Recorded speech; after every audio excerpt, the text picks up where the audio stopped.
And welcome Melvyn Bragg, thank you for joining us on Points of Light.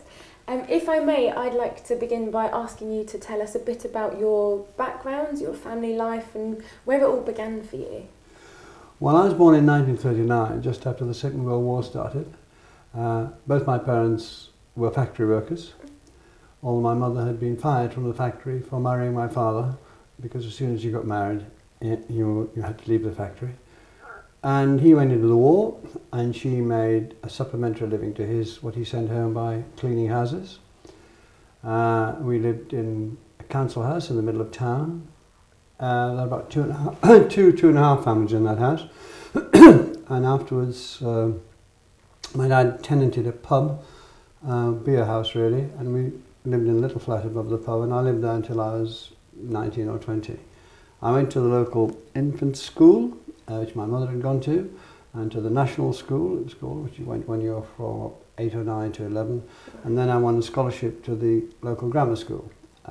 Because of the Butler Act, you didn't have to pay, you could win scholarships. You could win 1 or 2 scholarships before then, but this was open to many more of us. I got the grammar school, and hated the fact that they played rugby and not football. Set up my own football team, which we ran for 2 years, which was the biggest managerial feat I've ever done in my life. Oh wow! Well, getting reluctant boys to catch a bus to outlying villages on Saturday morning and pay their own fares was pretty tricky. Anyway, I got at primary school. There were some very nice teachers, mostly women, of course, because that's the way it was, and because of the First World War, they'd either lost their husbands or not married. At the grammar school, the first 3 years, it was disastrous. It was a badly run grammar school, 400 years old, or it is now.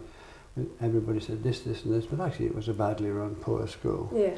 And then a couple of teachers came. One was the headmaster, Mr. Stowe, who had been a Methodist preacher and gone to Oxford and been in Army Intelligence.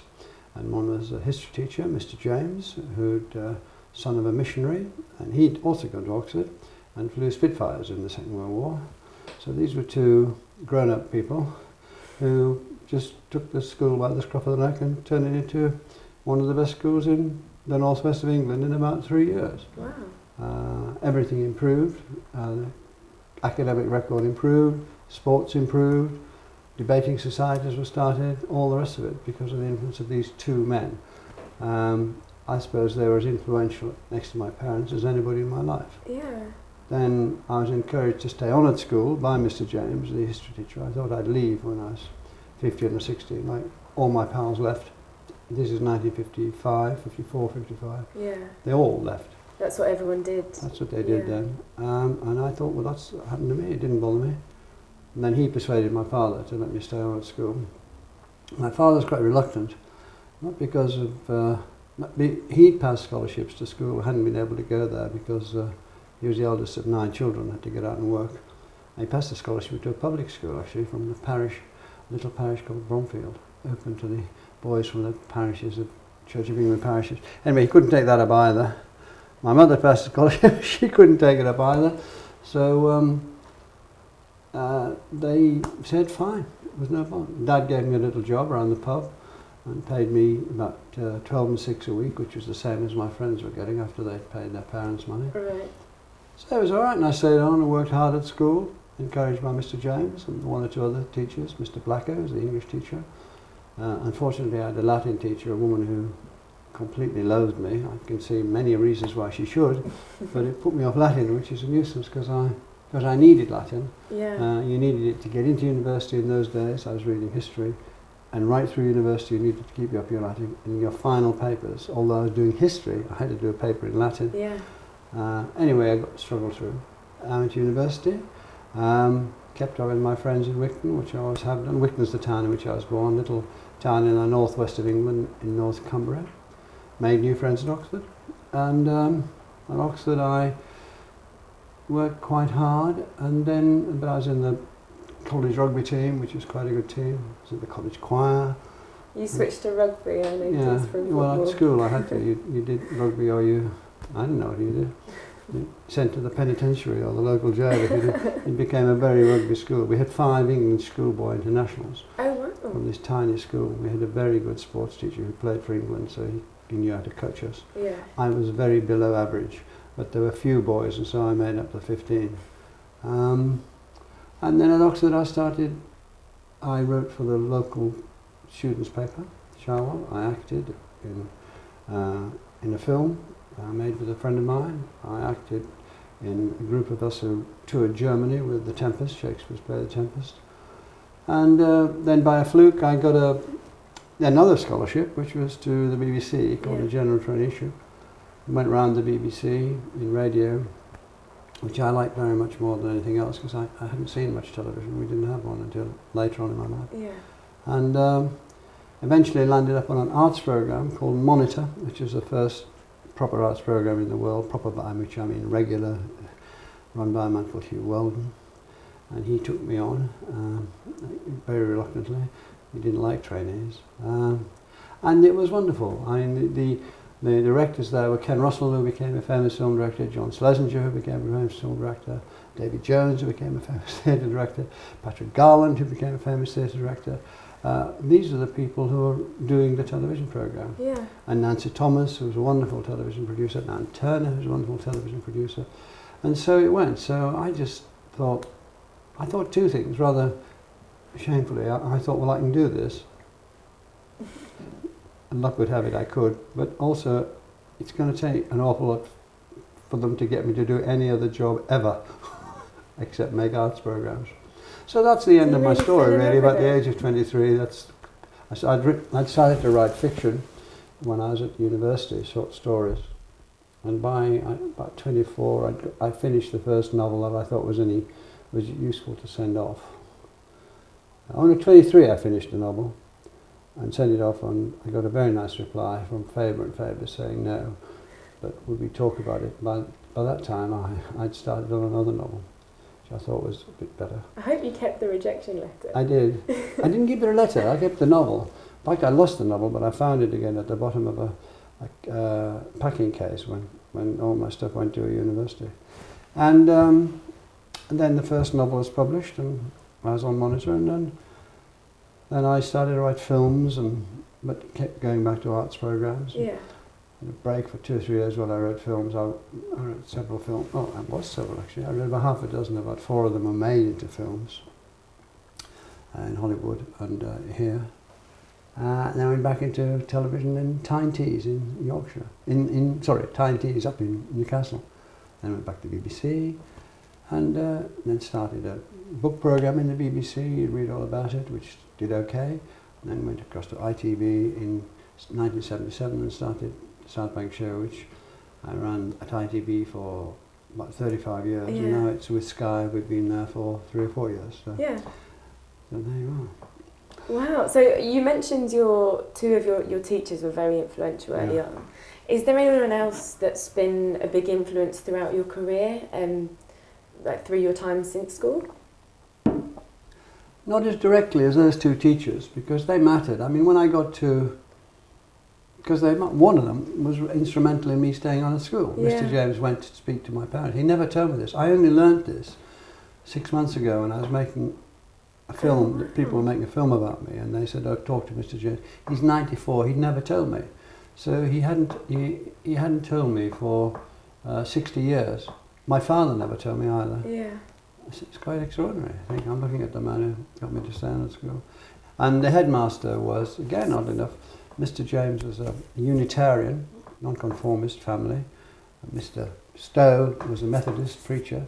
So these nonconformists believed in education. They also believed in helping working class boys and girls, as they saw them. They had a mission to do that, and they helped a lot of us. Nothing's more influential than that, really. Yeah.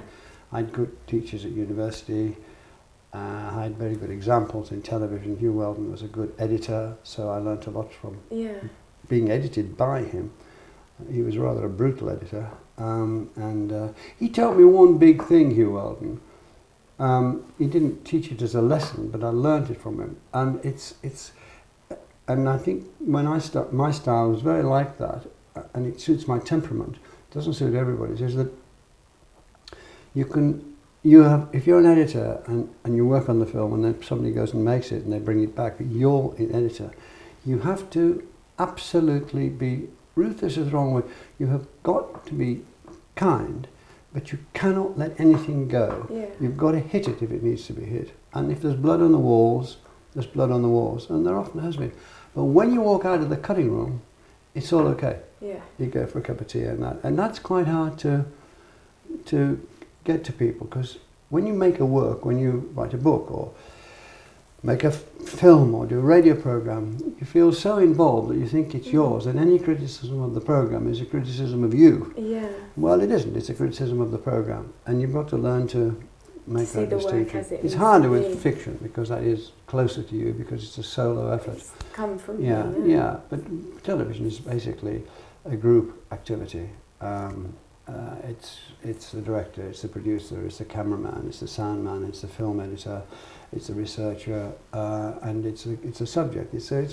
You've got a number of people involved, and that lessens the feeling, lessens the pain really. If there's going to be pain, you can blame each other. Yeah, that's always helpful. Yeah. So with you obviously you've worked in television. Lots of people recognise you from that and from your writing.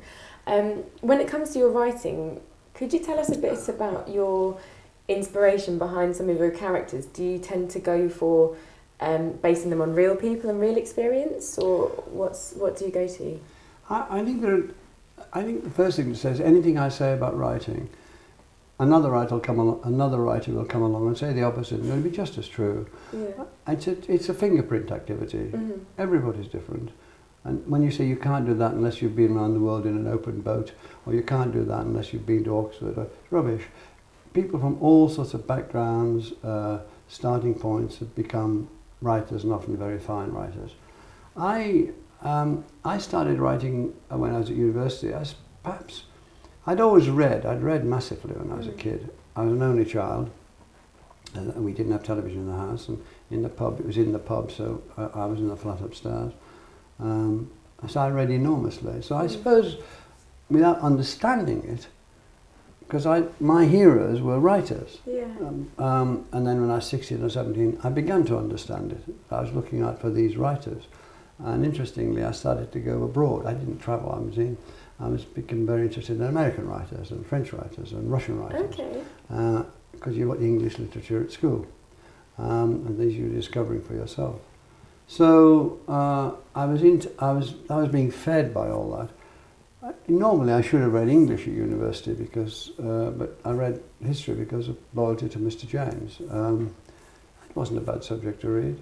And I've been interested. I was interested in history. I've been interested ever since. I think I started. It was an instinct, really. I wrote at school poetry, but that was on demand from Mr. Tillotson Blacker, the English teacher. Bragg, I want 2 poems for you for the next edition of the school magazine. Don't make them too long. Yeah, thank you, Mr. Blacker. I'll do that. And on-demand poetry. Yeah, absolutely. And I started writing fiction. I just sat down and started writing a story one afternoon. And it was about 2,000 words, and I can remember quite a lot about it. And I began it, and I wrote it, and I finished it. I began it about 1:30 or 2 o'clock, and I finished it by about 7 o'clock. And I was in a kind of another world, a world of this story rather than my own world. And what had gone into that was a huge mix. It was set back in the place I'd been brought up in, so maybe there's an element of homesickness in. Yeah. Maybe there's an element of recovery in it. What had I lost? What was going on? What had I seen? Because distance does give you an acute perspective. Sometimes it doesn't. You realise what you missed, don't you? Well, sometimes you're glad of what you missed. There's no rule about this. I did like the place I was brought up in. I did like Wigton very much, and I still do. I did like the people. I did like the mix. I did like that very, very rich working class community, which made all sorts of things for itself, and was very much. When the first year, I thought Oxford was a thin place compared with Wigton, which was 5,000 people at market out, about 95% working class. I thought Oxford was just thin. There were too many men and not enough women. There weren't enough communal things going on. Everything was specialised and split up. I didn't think in that way, but I did think, isn't this interesting? Yeah. Because we were at it all the time up there in various clubs and societies and voluntary this and politics and this and that and the other. And the pictures, of course, seeing the films. So I started then, and then I sort of I wanted to be a film director, really. But, you know, how did you become a film director? Well, I had no clue. But you could always be a writer, because you had a bit of paper and a pen and get on with it. Away you go. So I started doing it quite seriously when I was about 20. I just wrote and wrote and wrote until I thought something was some good.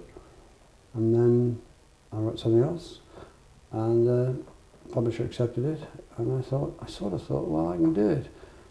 And then I did it again. I thought, well, yeah, I can do it. And that was enough at that time. To be published was extraordinary. Yeah. From where I came from.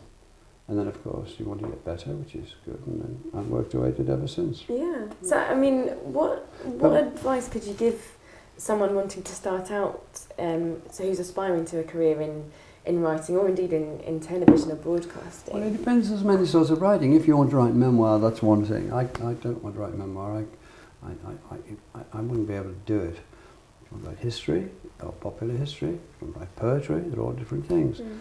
But to write fiction, well, again, it's as wide as that, isn't it? Some people write fiction which is based on an idea they've read about, or a situation they've read about, said 100 years ago. Or a lot of people write autobiographical fiction, which is what I write, so, consciously and unconsciously. I'm drawing from my own experience, sometimes very directly, sometimes deep, a long way away, and sometimes amalgamating people, experiences. And then you've seen somebody when you were 13, you've forgotten all about them, and you're writing when you're 29, and somehow or other, I'm sure, although I can't prove this, that person pops up, but that person has changed in your memory and become encrusted with other things. Mm. So I would say, if you want to advise, is if you're stuck, start to write about what you know and make it up along the way, by which I mean this, and this is all I can say really. If you're stuck, because you might have a wonderful trajectory, far better than anything I've done, that's right. If you're stuck, look at your own life, look inside your own head and say, and let yourself drift for a while and think, well, I'd like to write about the time when that boy I knew at school fell in love with that girl I knew at school, and it didn't work out, and the headmaster did this. Or outside that, my cousin married this person, or it's nearly always family things you start with. Mm.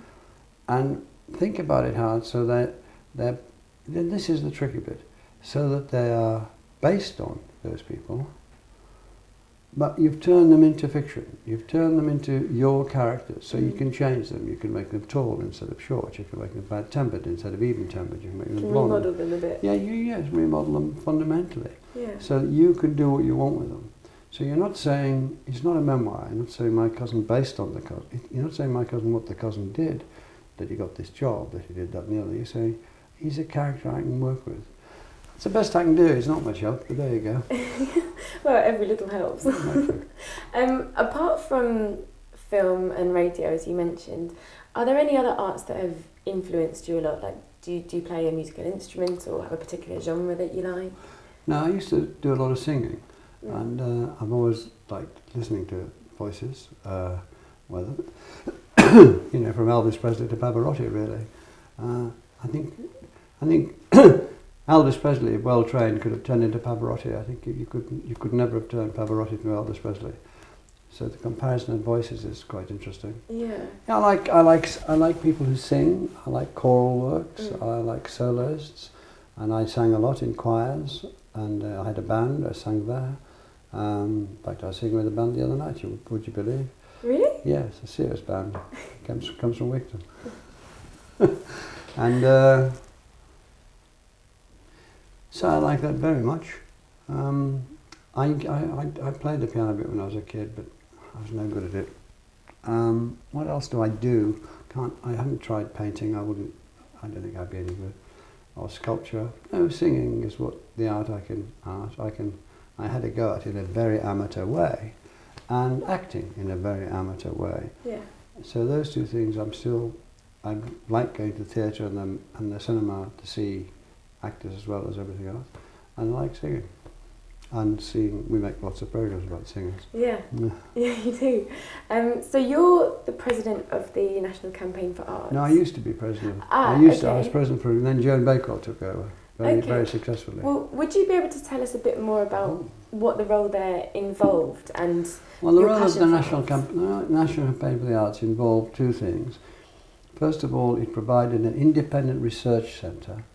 So if you were an MP, or if you were a local councillor, or if you wanted to start something in your community, and you said, well, I wonder how this works, I wonder how we set about it, I wonder what examples are there of this being done, you could get in touch with the National Campaign of the Arts and they'd give you free information, very quick way to get a grip on something. So that was one thing it did. And the other was act as a lobbyist, as a fighter for retaining grants to the arts and trying to increase the idea that grants to the arts from government and local councils and philanthropists was a good thing. Yeah. So it had those purposes. It was always a struggle because just to keep it running cost. They were so hard working, but you know, only 3 or 4 people, but they could get through a lot of work. But they were never properly rewarded. Mm. It's a tough one. Mm. So finally, back in 2012, you were part of a 5-part series with BBC Radio 4, all about exploring the meaning of culture. So what role do you think that the arts plays in our culture today? I mean, do you feel that they have the power to transform people or even a community? I think the arts is more powerful in this country now than it's ever been, and more necessary than it's ever been. Just to take it from the devil's argument, the creative economy is responsible for over 2 million jobs now, which per capita is the biggest in the world. We have more people involved in the arts per capita, per head of the population than anybody else in the world. We're also, for our weight as a country, which has got 1% or less than 1% of the world economy, we punch way above our weight. Up at 9 or 10% of our weight, just like we do in science. We punch way above our weight in those two things. So it's good for economy, it's good for jobs. They're nearly all highly skilled jobs. They're nearly always niche jobs. And they're nearly always jobs you can travel abroad with. I mean, if you're a cameraman, you can shoot a film in Australia and same camera, same shoot. If you're a sound recordist, if you're a director, if you're an actor, as we see that. I mean, the only rivals to the Americans in the Oscars are the British. And so it goes on. That's one thing. The other thing is that I think it is transformative. We know from the programs we do, people see something or hear something, read something, and it transforms their lives. They feel empowered, they feel they want to do that and not that. They feel very happy in ways they have not felt happy before. It's transformative, there's no question of that.